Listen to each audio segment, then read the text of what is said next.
ወንቅሸት ገብርኤል ገዳም አምሳለ ኢየሩሳሌም ወንቅሸት ገብርኤል ገዳም አምሳለ ኢየሩሳሌም ወንቅሸት ገብርኤል ገዳም አምሳለ ኢየሩሳሌም ወንቅሸት ገብርኤል ገዳም አምሳለ ኢየሩሳሌም።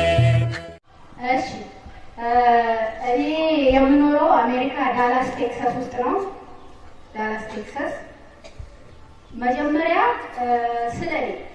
ስለኔ የምናገረው እስከ ቤተሰቤ በሙሉ አባታችን አባ ዮሐንስ ተስፋ ማርያም የህይወት እስትንፋሴ፣ ሁሉንም ነገር፣ ሀብት ንብረቴ፣ ሁሉንም ነገሬ ናቸው። ቋንቋ የለኝም። ቋንቋ ስለሌለኝ እንደዚህ አድርጌ አጠቃላይ ነው ቁጭ የማደርገው ስለኔ ማለት ነው። ሌላው ደግሞ በአሜሪካ ስንኖር እኔ የለም መሰል ሁልጊዜ ቤተክርስቲያን ሲሄድ፣ በተለይ ቤተክርስቲያን ሲሄድ ወንቅሸት ገብርኤል የሚል እስካርት ነበረኝና ትከሻዬ ላይ ጣል እያደረኳት ነው የሚሄደው። ጣል እያደረኳት ሲሄድ በኋላ ያነባሉ ሰዎች ወንቅሸት ገብርኤል የት ነው? ወንቅሸት ገብርኤል የት ነው ያሉ በመውጣበት ሰዓት ብዙ ጥያቄ ይጠይቁኛል። ሲጠይቁኝ እኔም ልብሲቱን ስለብሳት የራሴ የሆነ መልስ አዘጋጅቼ ነው የምወጣ። ያቺ መቀስቀሻዬ ናት ለእኔ ለራሴ ለብርድ መከላከያን ብቻ ሳይሆን እዛ ሲሄድ ሻሿን እስካርፓውን ጥያቄ ይነሳ ብዬ ራሴ ለማዘጋጃለሁ ማለት ነው። የህይወት ልብስ ነው የለበስኩት። በዛን ሰዓት ሰዎች አወቁኝና ስለ ወንቅሸት ገብርኤል ሲነሳ ስልኬን በመያዝ ለእኔ ነው የሚደውሉ። በተለይ በዚህ በመከራው በስቃዩ በክሱ ጊዜ እየደወሉ እንባቸውን እያፈሰሱ እንዴት ሆኑ፣ ምን ደረጃ ላይ ደረሱ፣ ወሬ አልሰማሽም ወይ እያሉ ጠይቁ ነበር። እና በዚያ ተዋውቀውኝ አንደኛዋ በጣም ትታመማለች። ቤት አላት። ከቤቷ መግባት አትችልም። የተለያየ አውሬ በበራፉ የተለያየ ትላትል ነገር ይጠብቃታል። ለእሷ ነው የሚታያት፣ ለሌላ ሰው አይታየውም። ያትን ነገር እቤቷ ስትገባ አልጋዋ ላይ መተኛት አትችልም። እየተደነጋገጠች አንዳንዴ ኩርትም ብዬ አድራለሁ ትላለች። አንዳንዴ ደግሞ ይኸው አባታችን ወይ ስልም እንዲሁ ፍጥጥ ብሎ ይመጣብኛል። ይሄ አባ ጨጓራ የምድር ስርዓትን ሁሉ ፈጦ ይመጣብኛል እና መተኛት አትችልም። ቁጭ ብዬ ነው አንዳንዴ ማድር እያለች ለሆነች ጓደኛዋ ታዋያታለች። እና ያቺ ጓደኛዋ ደግሞ በአጋጣሚ እኔ ታውቀኛለች። በምሄድበት ሰፈር ሁሉ መዝሙር እስኪ ልጋብዛችሁ እያልኩኝ ብዬ እስኪ ይሄንን ክፈቱና ልጋብዛችሁ ወንቅሸት ገዳም ወንቅሸት ገብርኤል የሚል እስኪያወጡና አዳምጡት እያልኩኝ ስነግር በዛ ታወቃኝ ነበርና ሴትዮዋ ኧረ እንደዚህ አይነት ልጅ አለችና ወንቅሸት ገብርኤልን የምታወቅ አባታችን የምታወቃለችና ለእሷ ደውይላት ትላታለች። ያችና ስልኬን ሰጠቻት። ስልኬን ስሰጣት ያች ልጅ ወዲያውኑ እንደተሰጠች ትደውልልኛለች። እና እንዲህ አይነት ችግር ስላለብኝ ነው። ስራ አለኝ፣ በደንብ እሰራለሁ፣ ቤት አለኝ የራሴ። ነገሩ ግን ልኖርበት አልቻልኩም፣ ልገባበት አልቻልኩም። እና አባታችን አባ ዮሐንስ ተስፋ ማርያምን ታውቂያቸዋለሽ ትባያለሽ፣ ወንቅሸት የምታውቂ አንቺ ነሽ ተብሎ ለዛ ነው ስልክሽን ለምኜ የደወልኩልሽ ትለኛለች። እና እኔም የምላትን አልኳት። ከዛ በኋላ በእኔ ምክር ብቻ ሳይሆን ጸበሉ እምነቱ ቢያልቅብኝም ላኩልኝ እያልኩኝ ከፖርሳዬ ጸበልና እምነቱን አልመክርም። እና ጸበልና እምነት ወዲያውኑ ጸበልና እምነት ዛሬውኑ አመጣልሻለሁ፣ የወንቅሸት ቅዱስ ገብርኤል ጸበልና እምነት አመጣልሻለሁ፣ የቤትሽን አድራሻ ንገሪኝ አልኳት። እና የቤቷን አድራሻ ነገረችኝ። እሑድ ቀን ነበር። ከቤተ ክርስቲያን መልስ ያንነት ሰጥተዋል። ያንነት ሰጥቼ ወዲያውኑ እምነቱ እንደገባ ማለት ነው። ወዲያውኑ በእጇ እዛ እንደገባች እምነቱ ትላትልም ይባል አባጨጓሬ የሚባል ምንም አይነት የሚባል በአይኗ ሳታይ ከዛች ቀን ወዲህ እንደፈለገች ቤቷ ታድራለች። እንደፈለገች ስራዋን እየሰራች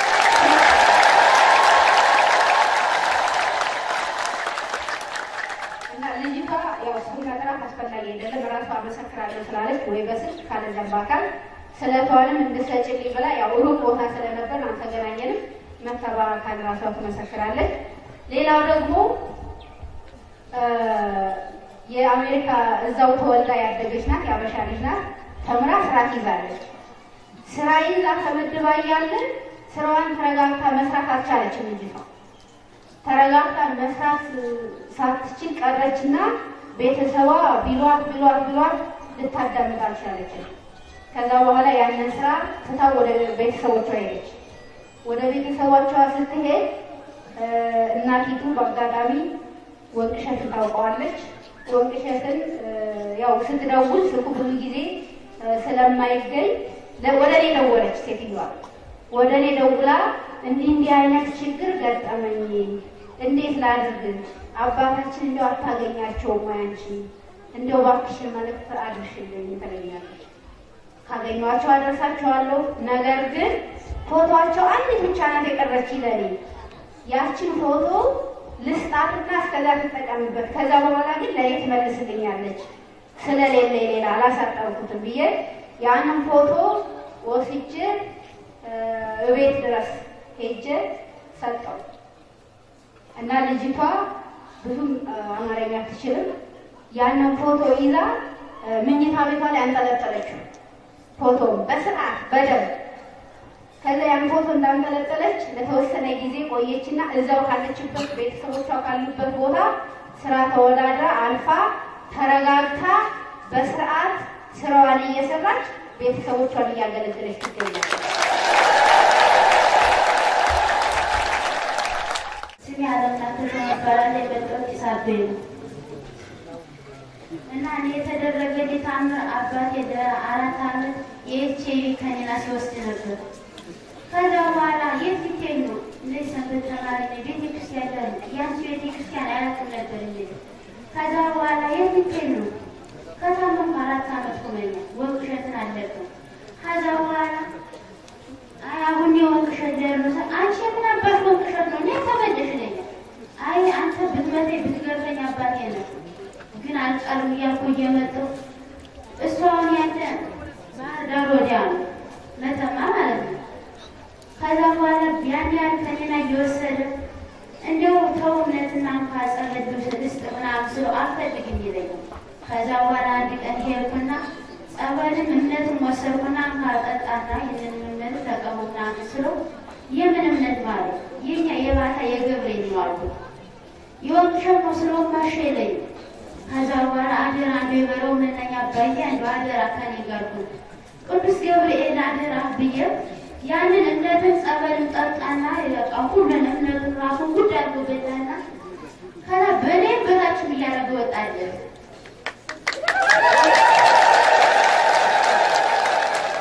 ከዛ በኔም በታችም እያደረገ ሲወጣለን ከዛ በቃ መሸና ቤተክርስቲያን ሄድን። 11 ሰዓት ጉባኤ ደርሉና ይታበል ደግሞ የማታውቁ ጉባኤ ደብር ልትሄጂ ነው ሲለኝ አይ በቃ መሄድ አለብን። ከዛ በቃ ትሄጂማ አለኝና ያልተጣጣለና ተኛለ። ከዛ ደሊት ነው ከምሽቱ 5 ሰዓት ነው በቃ እየተነሳን ቢያለኝ ምን ዋለው ስለው አባትስ የመጣ ቢያለኝ ያለ ለኔ አባትስ ቢያለ የመጣ ቢያለኝ ሲል የበረው ምናኝ ይሄ ነገር ሰራልኝ አልኩና ከዛ በኋላ ሻው ምንድን ነው የሚያደርግ ስለው አይ ነገ ጧት ከእንግዲህ በኋላ ከኔ ጤና ወስዶ መጥቶ እሰይ ልጄ ተፈውሳን ብሎኛል ነገ ሂጄ መመረመር ነኝ ብሎ ሄዶ ጧት ሲመረመር የለብም ነፃ ነህ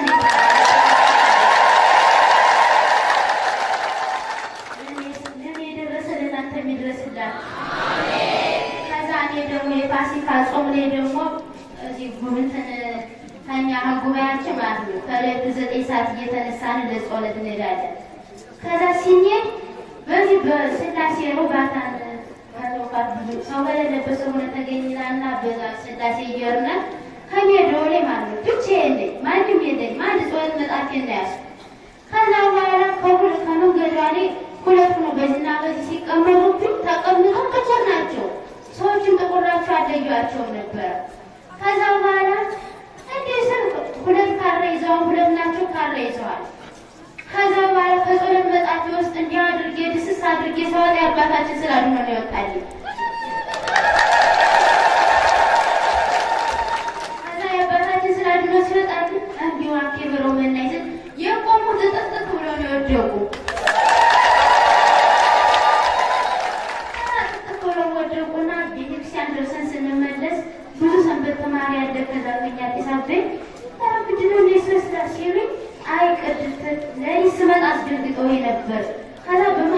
አህመድ ፈራውና ጥፍት ብላ አይ ዓለም ናት አሉ። አቤት ስላቸው በድለንሻን ይቅርታ እስከዛሬ በስልክም በምንም ሃይማኖትሽን ቀይሪ ስንልሽ ኖረንሻል። እድሜ ለአባ ዮሐንስ ነፍስሽን አተረፈሽ ልንመታሽ ነበር የመጣን ግን አባ ዮሐንስ ቁሞልሻን ተጋርጎልሻል አሉኝና ማለት ነው። ከዛ በኋላ አይ እንዲሁ የበረው መናኝ አባቴ እያለን ምንም አልሆንም በድለንሻን ይቅር በይኝ ሲሉ ፍጭለ ሲሉ የበረው መናኝ አባቴ ይፍታችሁ ስላቸው ብድግ አሉ ነበር።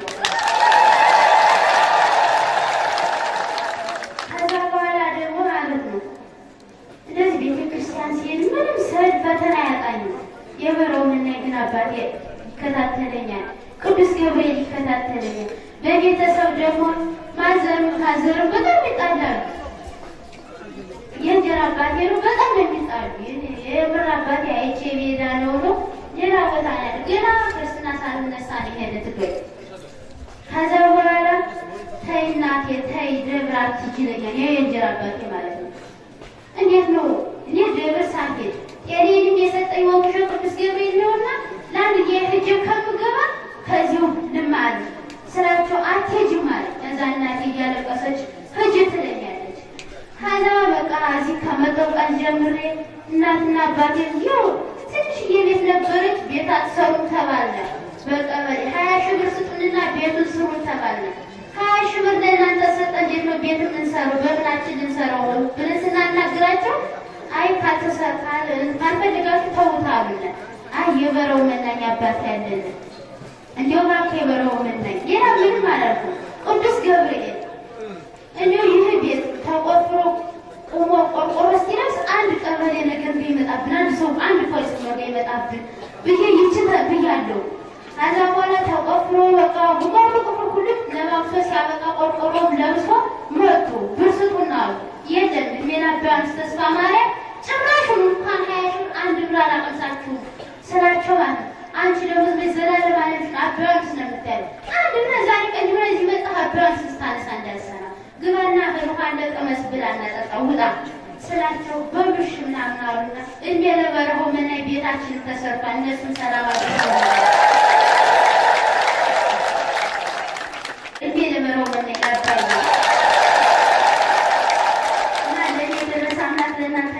ለእናንተ ይሰራል እግዚአብሔር ይሄን ይላታል። ስሜ አዲስ ባለ መጣው ከአዲስ አበባ ነው። ይሄ ልጄ በጣም ሞቂ ነው የመጣው የሚጥልና የሚደማ ችግር ነበረበት። ደግሞ አይቆምም ነበረ ምንም ነገር ቢወጡ ማለት ነው። ደግሞ አይቆምም ዝም ብሎ መፍሰስ ነው። ሐኪሞች ሳናገራቸው አንቺ መልቀቅ የለብሽም ልጁ ብር ራሱ ያወጡኝ ማለት ነው። ከስለህትና ከ30 ሺህ ብር እዚህ ግን በነፃ ነው ልጄ የሚጥለው። በቀን 30 ጊዜ ነበር የሚጥለው። ከጀርባዬ ላይ ወርዶ አያውቅም። አሁን ግን ይኸው ለዚህ በቅቶልኛል።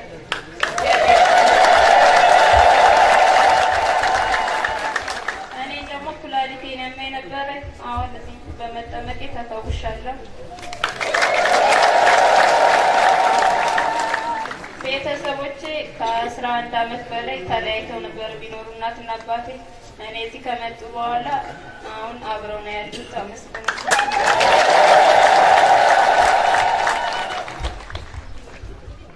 ስሜ መቅደስ አምደ ማርያም እባላለሁ። የመጣሁት ከስደት ዱባይ ነበር የሚኖረው። ትውልድ ቦታ ምንጃር ሸንኮራ ዮሐንስ ነው። እኔ በወንቅሸት ቅዱስ ገብርኤል በአባታችንም በጸሎት የተደረገልኝ ተአምር ከብዙ በጥቂቱ መሰክራለሁኝ እና ወደዚህ ገዳም ላይ ስመጣ የመጣሁት 2010 ቅዱስ ዮሐንስ በዓል ውያለሁ። የመጣሁት ለ5 ቀን ብቻ ነው። እምነት ጸበሉን ተጠምቄ ሄድኩኝ። ወደ ቤተሰቦቼ ሄድኩኝ፣ ወደ ምንጃር ሸንኮራ ማለት ነው። እናቴ ለ8 ዓመት ለ7 ዓመት ከቤት አትወጣም ነበር፣ ህመምተኛ ነበረች። ወደ ቤቴ ግን ተመልሼ ከዚህ ደርሼ በ5 ቀን ውስጥ ሲሄድ እናቴ ድናልኝ እንደ ማንኛውም ሰው ትንቀሳቀስ አግኝቻታለሁ። አሁንም የመጣሁበት አጭር ቀን ስለነበረ ጸበሉን እምነቱን ይዤ ተመልሼ ወደ ዱባይ ሄድኩኝ። ዱባይ ሄጄ ወራቶች በአንድ ወር ውስጥ ምናምን ታመምኩኝ። ራስ ምታት በጣም ነበረብኝ። ጆሮዬን ያመኝ ነበረ። ሆዴ የ9 ወር ነበር የሚመስለው። የምታውጭላቸው ታያል በቀጥታ ማለት ነው።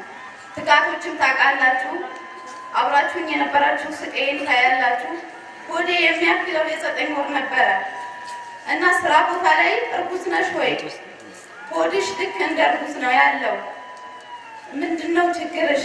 ሐኪም ቤት እንውሰድሽ ስልኝ አይ ምንም አልሆንኩኝም፣ በውስጥ የወንቅሸት ቅዱስ ገብርኤል አንተ ያደረከኝን ታደርገኛለህ፣ አንተ አባታችንን ባጸሎት ይረዳኛል ብዬ ሆዴ ተነፍቶ ስራ መስራት እውነቴን ነው የምላችሁ። እንደዚህ ቆሜ ስመለከት ስናገር ቀላል ነገር ነው፣ ግን በዛ ሰዓት የነበረው ስቃይ አብሮኝ የነበሩ ጓደኞቼ ያውቃሉ ስቃይን ማለት ነው። ተሰቃይቼ ነበር የምሰራው ስራ። በእውነቴን ነው የምላችሁ። ልብስ ስለብስ ማለት ነው አፍራለሁ ከሰው ጋር ለመውጣት ማለት ነው። ሆዴ እንደዚህ ተነፍቶ ያያችሁ ሆነ በቀጥታ ይታያል ማለት ነው። ሆዴ እንደዚህ ነበር የሚያክለው ማለት ነው። ቤት ወደ ውጭ እንሂድ ብላ ሴትዮዋ ስትለኝ አሰሬ የምለብሰው ልብስ ሰፋፊ ነው፣ ምን ሆነሽ ነው የገዛሁልሽ ልብስ ማትለብሽ ስትለኝ ያሳፍረኛል። እውነቴን ነው የምላችሁ ሆዴ ማለት ነው። እና እንደዛ ይሁን በጣም ስሰቃይ ስታመም ማለት ነው። ሐኪም ቤት ማለትኩም ቅዱስ ገብርኤል ያውቃል እያልኩኝ ማለት ነው። እና ሐኪም ቤት ማለትኩም ከወራቶች በኋላ ጥር 11 ማለት ነው ጥር 11 የጥምቀት ዕለት አባታችን የንስሐ ጥምቀት ሲያጠምቁ ይህች እህቴ የምትመለከታት እዚህ ቦታ ላይ ነበረች። እዚህ ቦታ ላይ ነበረች እና የንስሐ ጥምቀት ሲያጠምቁ 4 ዓመት ሙሉ በማህፀኔ ውስጥ አስረግዞኝ የነበረው 666 ክፉ መንፈስ በእህቴ ተሳበልኝ። እልል በላቸው።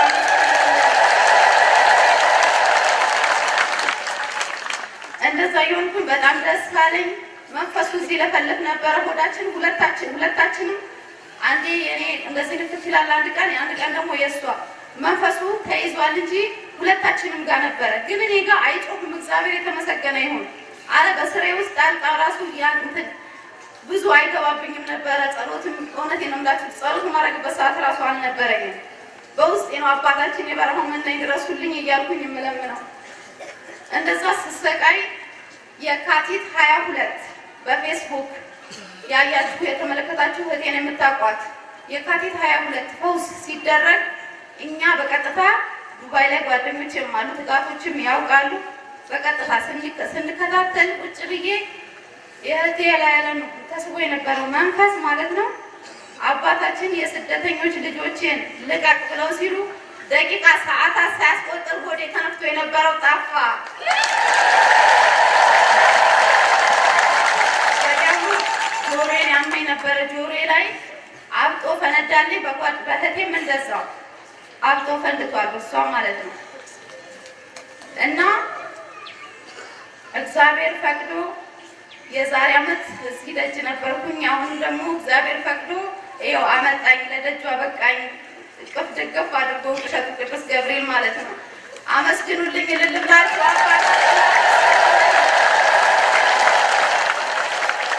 እህቴ ስትመጣ ወደዚህ ገዳም እምነቱ አልነበራትም። ጴንጤ እምነት ነበረ፣ ኦርቶዶክስ አልነበረችም።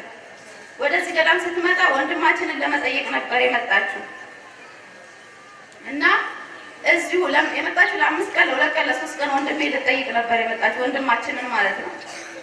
ግን እዚሁ መጣ። ማንም ሳይመክራት ምን ሳይላት አባታችን በሚያስተምሩት ወንጌል በስብከቱ በጸበሉ በእምነቱ ራሷ ክርስትና ተነስታ ወደ ትክክለኛው ኦርቶዶክስ ክርስቶስ ወደ ትክክለኛው ኦርቶዶክስ ትገኛለች።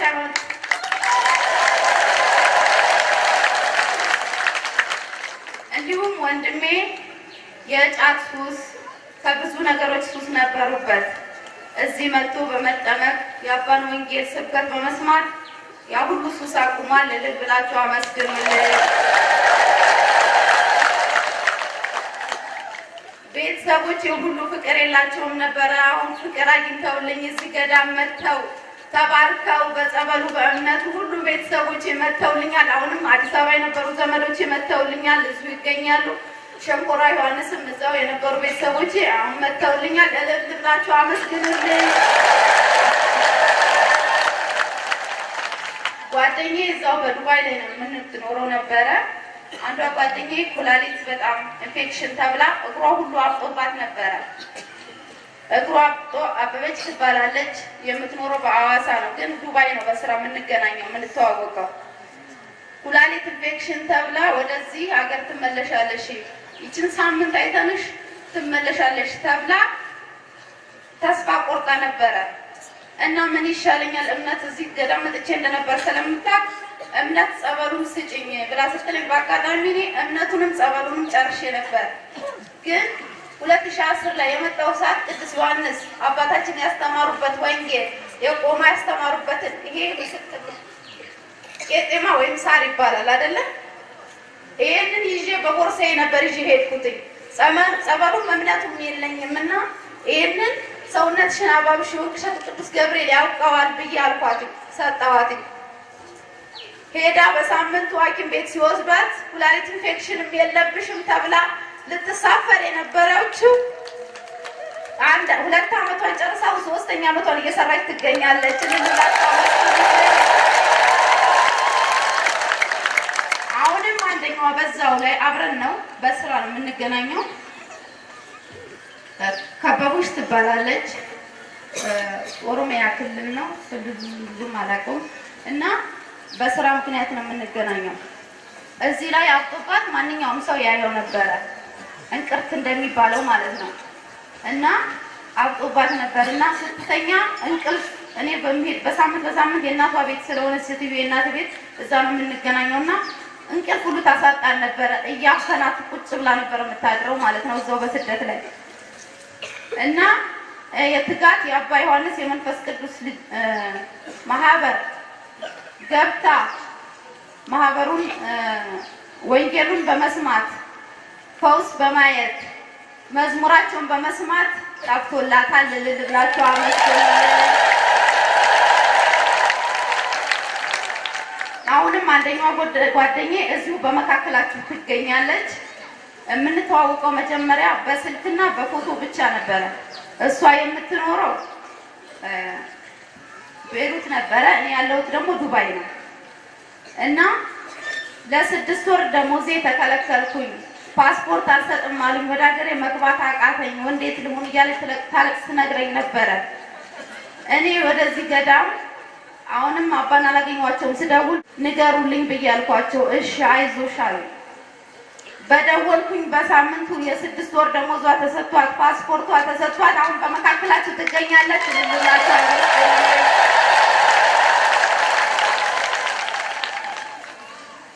ስላዳመጣችሁኝ አመሰግናለሁ። ለኔ የወንቅሸት ቅዱስ ገብርኤል አባታችንን ባጸሎት እንደደረሰልኝ በአገር ውስጥ ያላችሁ በውጭም ያላችሁ እንደኔ ቆማችሁ ለመመስከር ያብቃችሁ። አባታችንን ይጠብቅልን ቅዱስ ገብርኤል።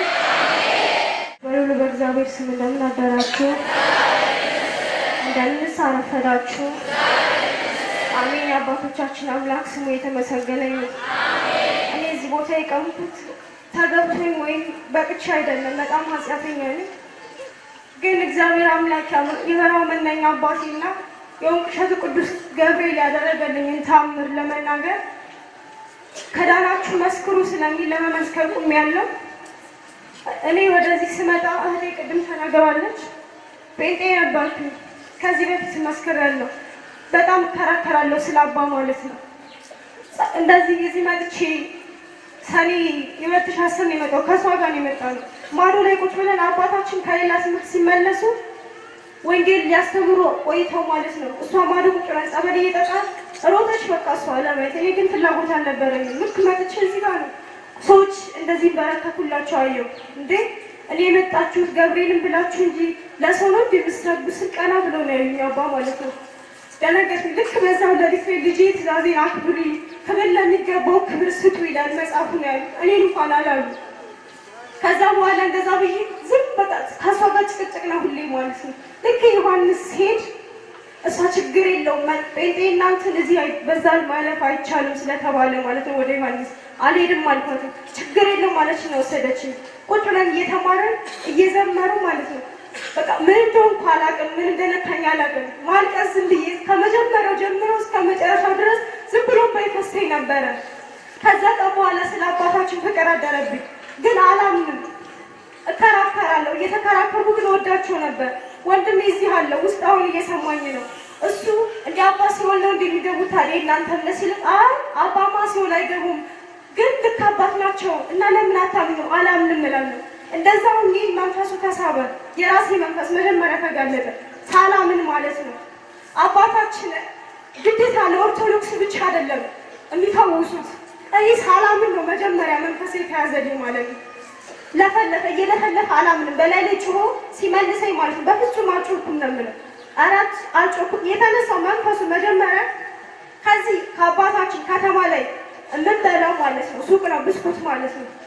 እሽግ ነገር በተፈጥሮ የሱ ናቸው፣ ግን እዚህ ጋር ተባርኳል በአባታችን። እሄድ አርብ ልሄድ ሮብ ማታ ሱቅ ሄድኩኝና ብስኩት ገዛው። ልክ ብስኩት ገዝቼ ብስኩቱን ስበላ ተቃጠልኩ እያለ መጮህ ጀመረ።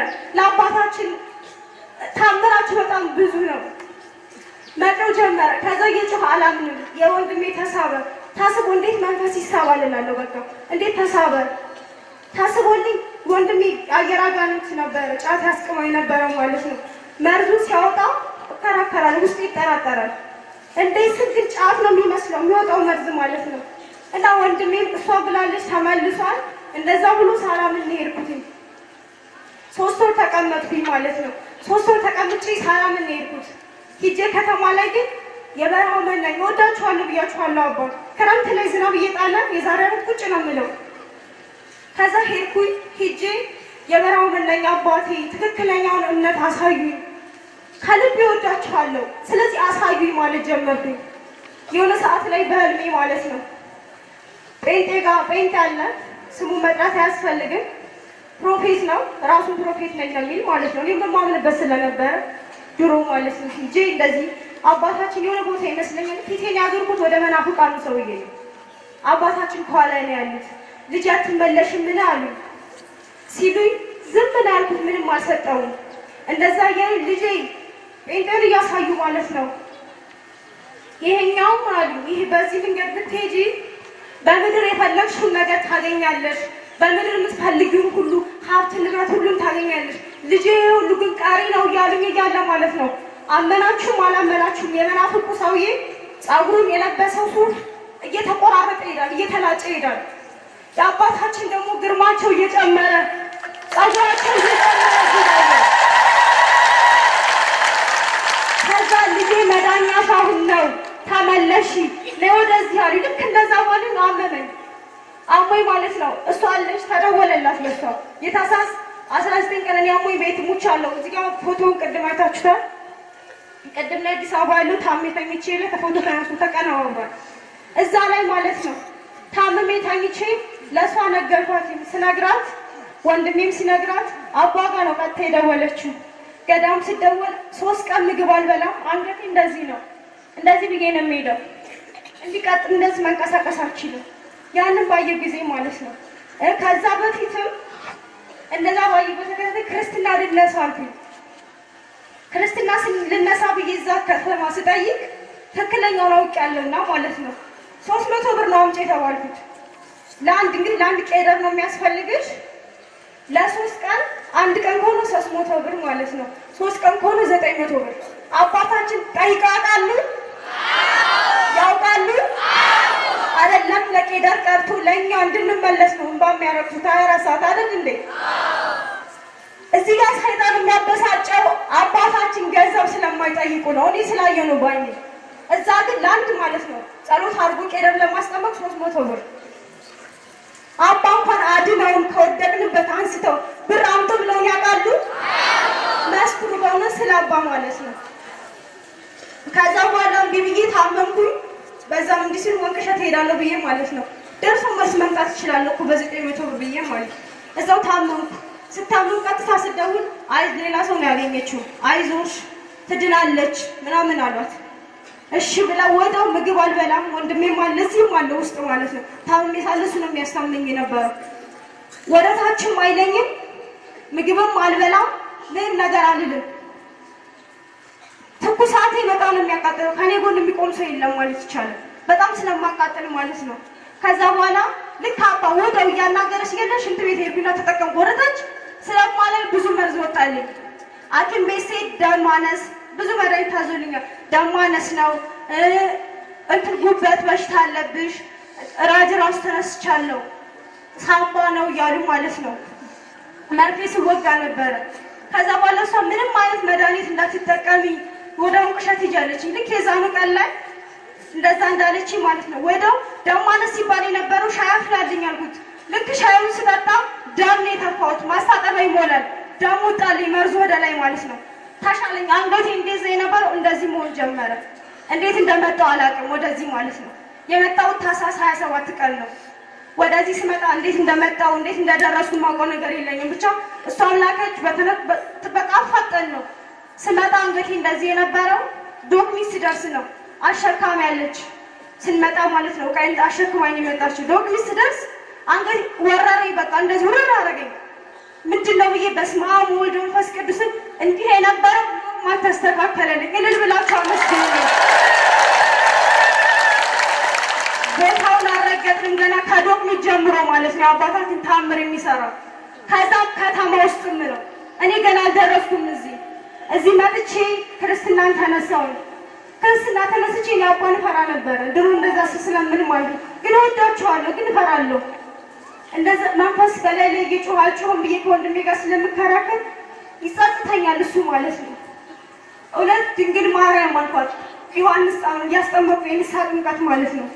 እመቤታችን ቅድስት ድንግል ማርያም እውነት እኔም ታርቀሽኝ ይቅርታሽን ምሕረትሽን አግኝቻለሁ። ባባ አግኝቼ ከሆነ ታምርሽን አሳይኝ። የአባታችን ቃል ምስልም ከዋልኩኝ ልክ አባታችን ንስሐ ጥምቀት እንዲያሳልፉ ሄዱ። ሳልነካቸው መጀመሪያ ማለት ነው። ኃጢአቴ ገና ነው ማለት ነው። አልታረቅንም ማለት ነው። እንዲህ ስል እኔ ከየት እንደመጡ አላውቅም። ድጋሚ መጥተው ቀሚሳቸው ልጅ አለ እዚህ ውስጥ አለ አብሮኝ የተቀመጠው ማለት ነው። ግን ቀሚሳቸው ላይ ያረፈ ግጥም አድርጌ ሲይዘው ማለት ነው የተረሳው ተደብቆ የነበረው የ666 መንፈስ የተጋለጠው ቀሚሳቸውን በመንካት ነው። ግጥም ሳረገው ማለት ነው እሳት ሲነድ ታውቃላችሁ። ከእግሬ እስከ ላይ እሳት ሲነድ ነው የታየኝ። ተቃጠልኩኝ። እንዲህ ብለው ሲለቀኩት አልቻልኩም። በጣም ያቃጥል ነበር። ቀሚሳቸው ያቃጥላል እውነት ለመናገር ማለት ነው። ራሴ ሙኝ ስላየሁት ነበልባሉ ላይ የተረጨበት በዚሁ አባቶቻችን በመጽሐፍ ቅዱስ የሰማናቸው አባቶቻችን ቀሚሳቸው ጥላቸው እንደሚፈውስ የአባታችንም ቀሚሳቸው ጥላቸው ሁሉ ነገራችን ይፈውሳል። ወዲያውኑ ማታ መንፈስ ተጋለጠ። ወደ ማታ ማለት ነው ተቃጠልኩ እያለ ወደ ማታ ተጋለጠ። ሊጠራ 11 ቀን ማለት ነው መንፈሱ የተጋለጠው። ከዛ ቀን በኋላ የእሷ ምን ጋር የሚመጣው ሆዴ እንዲህ ነበረ።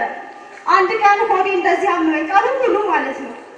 እዛ ላይ ነው ቁጭ የምለው ብዙ ጊዜ። እዛ ጋር ወደ ጎን ሲሄድ አባታችን ሲወጡ ከውስጤ ማለት የተጠቀለለ ነገር ወጣልኝ ወደ ላይ። ከዛ እንደገና ደግሞ ወደ በታች አውሬ ቅንቡር ስለሚባለው አይደለ የጠቅለል የሆነ እንደ ትል አይነት እንደሱ አይነት በዮሐንስ እጅ እንደዛ አይነት ወጣልኝ የዛኑ ቀን ማለት ነው። ከዛ ቀን በኋላ ደህና ነኝ አለኝም ሆዴ። ለአባታችን ክብር አይበጣም። ምን ብላችሁ አመስግኑልኝ።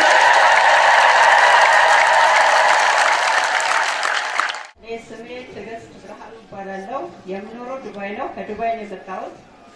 ከብዙ በጥቂቱ መሰክራለሁ። ስለ እኔ ብዙውን ተናግሬያለሁ። ለእኔ አባቴ ከወደኩበት ያነሱኝ ጋሻዬ፣ ክብሬ፣ አክሊሌ፣ ሞገሴ ናቸው። እስከ ቤተሰቦቼ የለም ቤተሰብ አይደለም እስከ ዘር ማንዘራችን ለእኔ ክብሬ ናቸው። በእውነት ስለ አባቴ እኔ የምናገረውም ምለውም የለም። የተደረገልኝ ከሚገባው እንደኔ በደል እንደኔ ኃጢአት ሳይሆን ከአቅሜ በላይ ነው። በእውነት አክሊሌ፣ ክብሬ፣ ከወደኩበት ያነሱኝ አባቴ ለዘላለም ይኑሩልኝ የኔ አባት።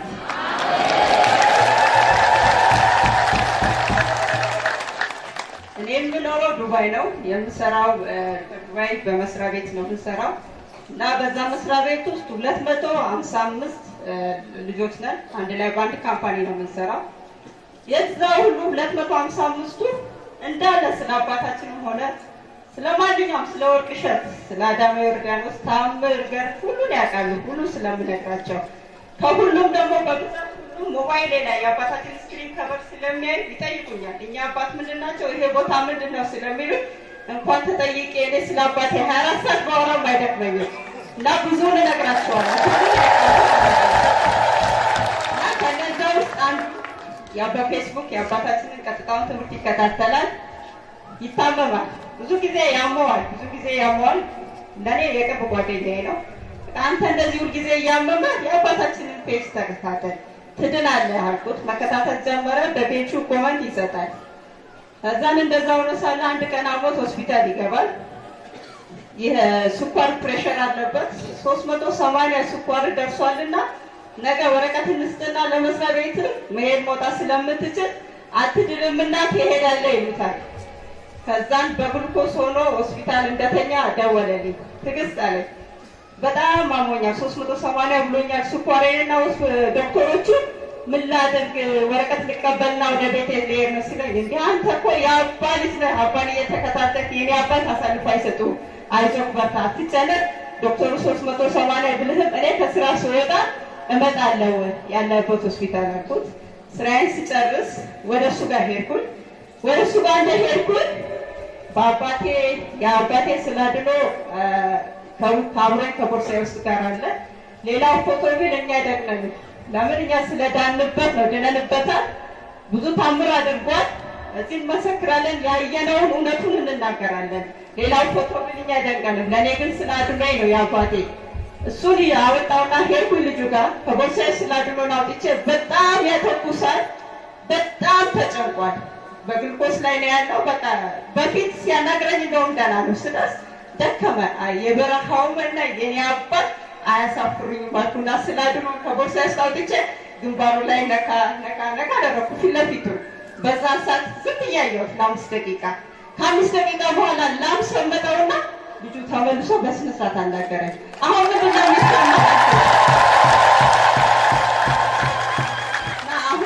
የሚሰማህ ትለዋለህ። አረ ምን አውቃለሁ ምን እንደሆንኩኝ ቅስቅስ አልኩኝ። ደህና ነኝ አለ። እግዚአብሔር የተመሰገነ ይሁን። አሳየው። ከዛን ልጁ ራሱ ለ38 ዓመት ሲጋራ ያጨሳል። ቤት እንደሄድን በቃ ዶክተሮቹ መጡ። ቼክ ሲያደርጉት ምንም ደግሞ የተስተካከለ 99 ዲግሪ ሆኖ ቁጭ ግልኮሱ ከደረሰ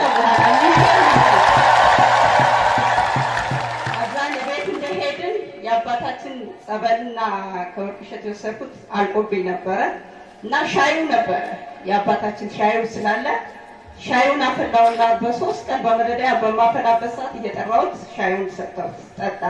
የአባታችን ሻይ ስለነበረ ከዚህ ሄደው እሱ በጠጣ ሰዓት ለ38 ዓመት ያጨስ ነበረ ሲጋራ ልጁ ራሱ እና ምን አለ በቃ ይህን ሲጋራ ትቼዋለሁ፣ አስጠላኝ። በእልህ አባን አየኋቸው። አንቺ ፎቶ ላይ እንዳየሁት እንደሞባይል አባን አየኋቸውና ልጄ ምን ያደርግልሃል ወደ እኔ ተመለስ ብለው አሉኝ።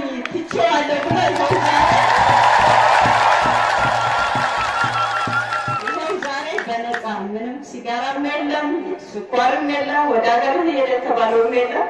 ልጁ በነፃነት ራሱን ችሎ ስራውን እየሰራ በብዙ በጤነኛ ላይ ይኖራል እና አሁንም ልጁ መመስከሩን እንዲያምን መስክሪልኝ ብዬ ታሪኬ ስለሆነ የመጣሁት በእንግሊዝኛ ካልመሰከር እኔ አላምንም ስላለ የቀጥታውን ፔጅ ስለሚከታተል ይሄንኑ የልጁን ምስክር ለሱ እንዲያምን እንዲያየው ያው ባልችልም የምችለውን ያህል እንዳጥቤ በእንግሊዝኛ ይሄንኛውን ብቻ ተረጉምላችኋለሁ፣ የቀረውን በአማርኛ እናገራለሁ።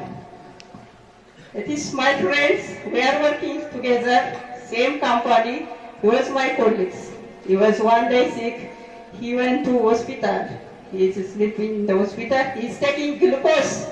His sugar pressure is 380 centigrade. He became. So he is so sick. He is so tired. So the doctor, he told him, you have to leave from this place. You have to go home. You are sick. You cannot be alive. You have to leave early. He told him. So he called me.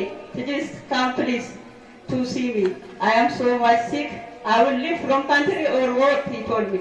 Don't worry, my father is with me. You will not be anything. Wait, I finish my duty. I will come to you. I will meet you. I told him. And then I go with him. I finish the duty. I leave from duty. I be with him. I take out my father's picture. I put his face 3 times. I told church father, my Baba, bless this guy. I tell my heart. I didn't tell him the mouth. So when I touch him, this guy, after 5 minutes, he become cool. He become normal. Nothing anything. Then after that, I asked him, what do you feel now? He told me, I feel very cool. I don't know. I am well. Even he asked me that question, I am well. He told. So now he was okay. He don't have any pressure. The same time, he finished his glucose. The doctor is coming to check him. When they check out the doctor, his pressure is 99 centigrade. He becomes normal. So after that, he live in the home. We have from here, I don't have the plus, the church water, so I give it to Mahaf, the child, which here to call what that, I think. That one I have with me. I make chai. I give it to him 3 days. 3 days. When I make that chai, I will call him. We are living same place, same building. So I call him. He came. He drink the chai 2-3 days. After that, he was smoking 38 years. So now, after he drink that chai, after that he leave that smoking. He told me, I see the church father in the dream. He came to me. They told me, my son, leave these things, come with me. They told him after that he stopped to smoke. He has normal, he don't have any pressure, he don't have any problem.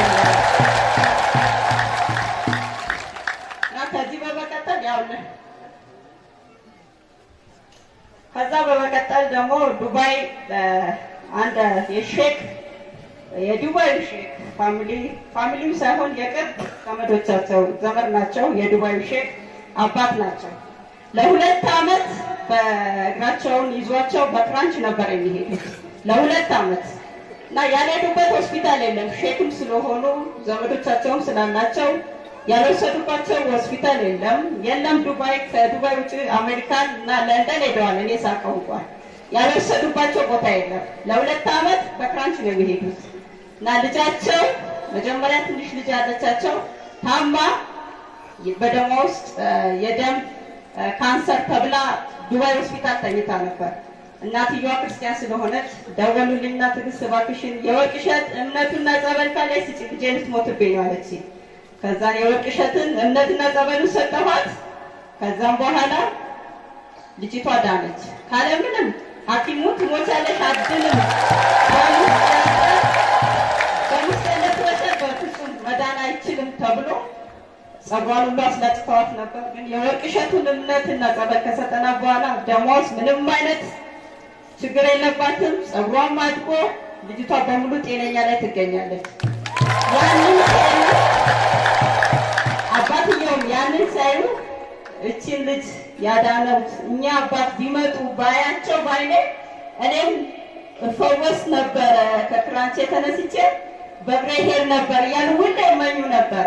እግዚአብሔር ፈቀደና አባታችን እንደ ድንገት ወደኛ ጋር ዱባይ ሲመጡ አባታችን እናገኟቸው። አባታችን ምንም አላላቸውም። ያው ለ3 ሰው ነው ወንበሩ ከክራንቹ ላይ አንስቶ አስቀመጧቸው።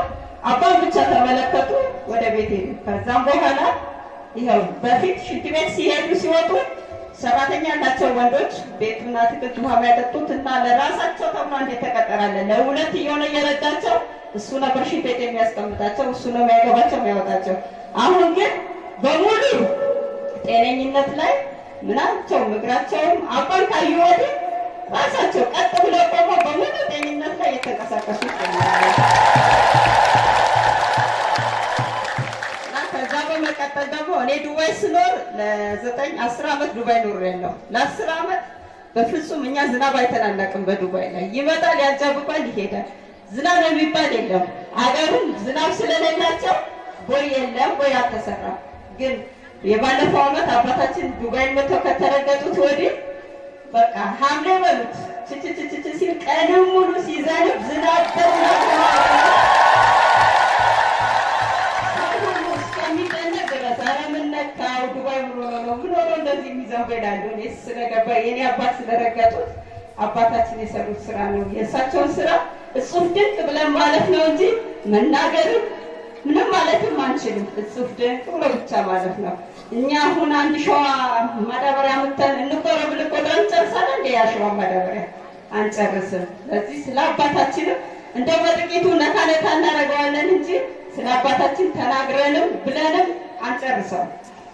ከሚገርማችሁ የዘነበው ዝናቡ መሄጃ ጠፍቶ ቦቲ መጥቶ ሲመጠጥ ነው ለ3 ቀን ያላት የኖረው የዘነበው ዝናቡ ብዛቱ ማለት ነው።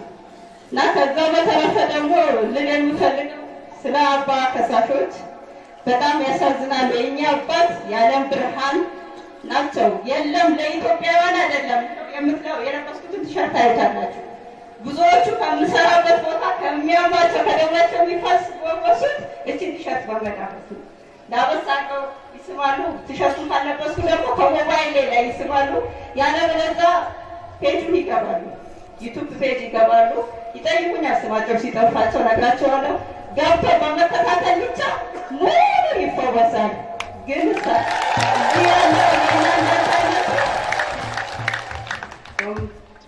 ምንድን ነው ነብይ በአገሩ አይከበሩም እንደተባለው እኔና እንደናንተ አይነቱ አባታችን ሲሆን የሚያሸልም የሚያስመሰክር ስራ ሰርተው ሳለ ይከሰሱ ይገደሉ ሲባል ሲመከር ይውላል።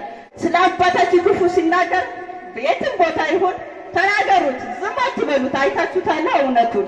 ባታዩት ኖሮ ባይሰሩ ይገርማል። ያልሰራን ይጽነቀው እንጂ የኛ አባት ሰርተው በነፃ ኑ ልጆቼ ዳኑ እያሉን እየጠሩ እንዳሉ በነፃ ካለምንም ክፍያ ነው እየተፈወስን እየዳንን።